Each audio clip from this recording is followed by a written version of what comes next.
Hey guys, it's Di from BeingMommywithStyle, and today I have another KonMari video for you. So I'm getting ready to dive into the process here in my own house. I'm going to be going through my closet. You can see all these clothes behind me, my shoes, my handbags, my makeup.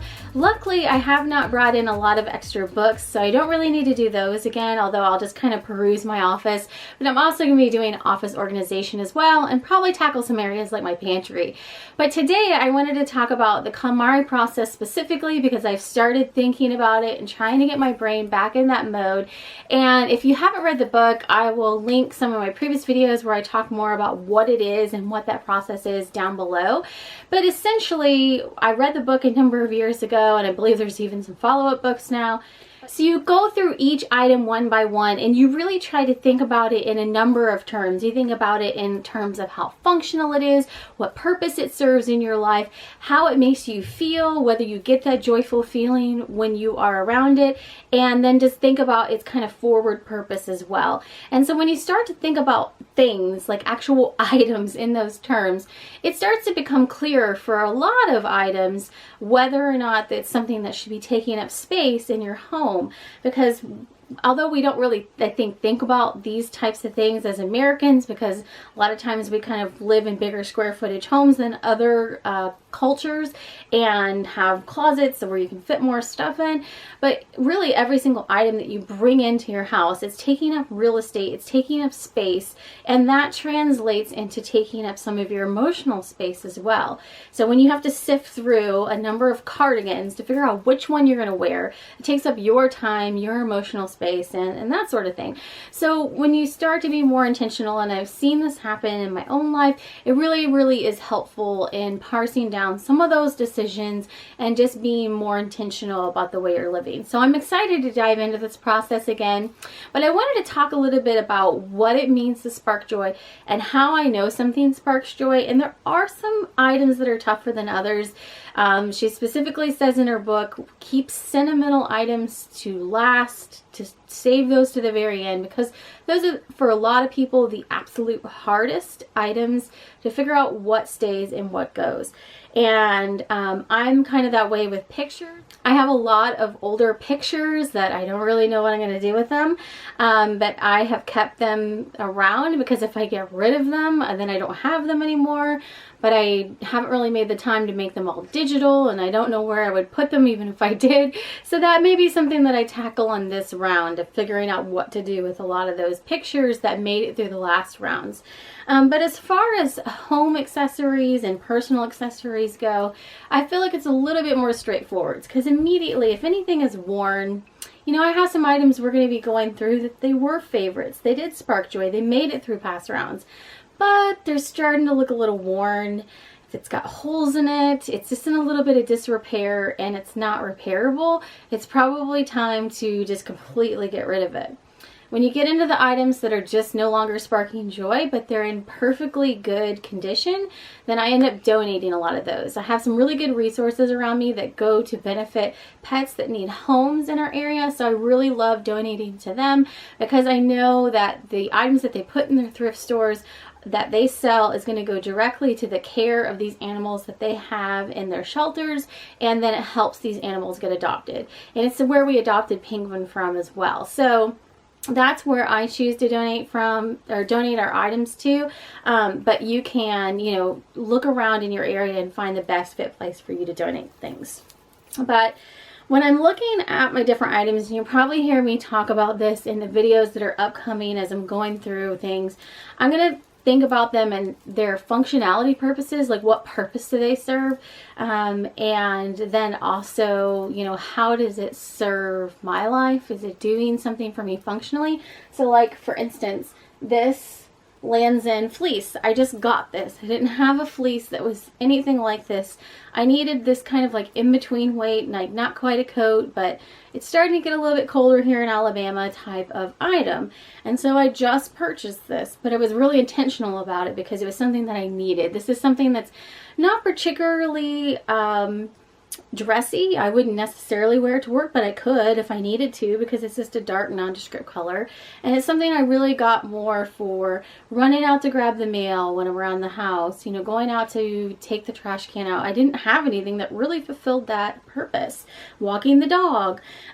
So that is something that was a need that I had, that I needed to have fulfilled. So it sparks me joy because it brings me warmth and helps me do those activities.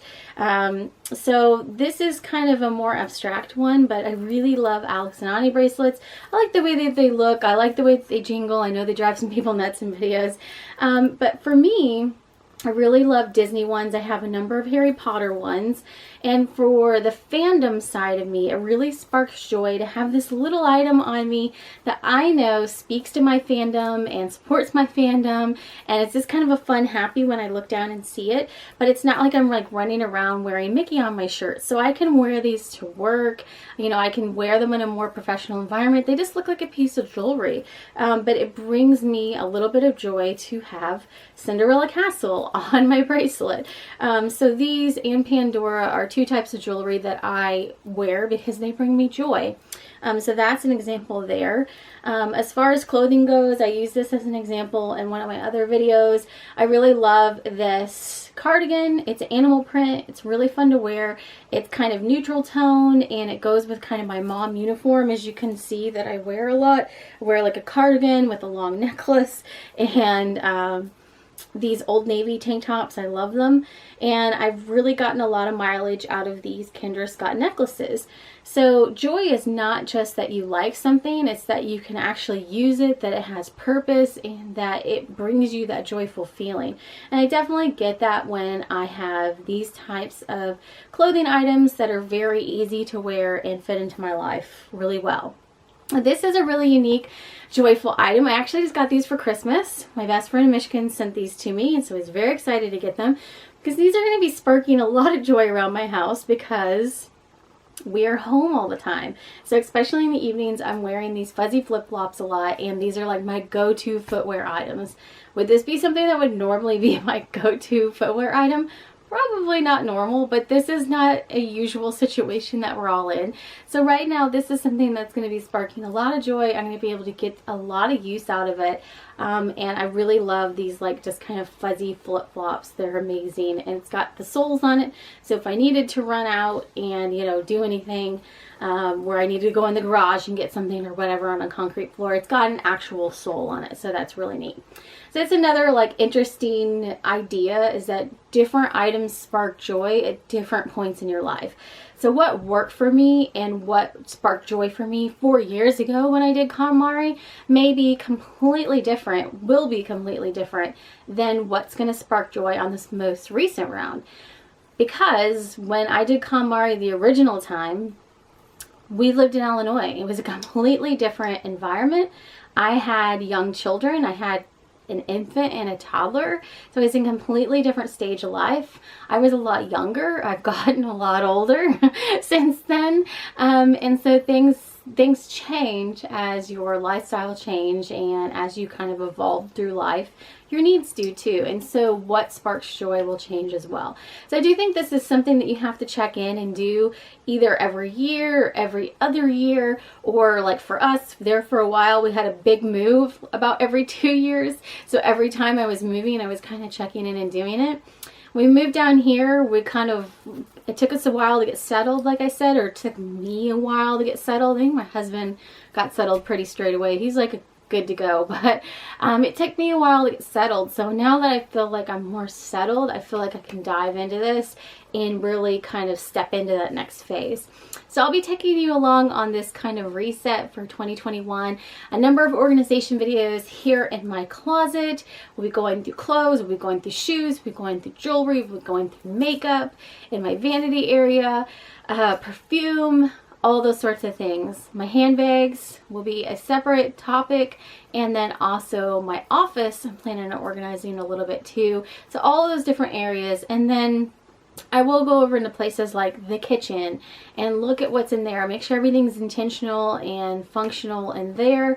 The pantry. I know a couple people have requested pantry organization videos, so I do need to revisit the pantry. I think that's just a good thing to do about every 6 months and really check in and make sure that's still functional for you and, you know, functioning how it best suits you.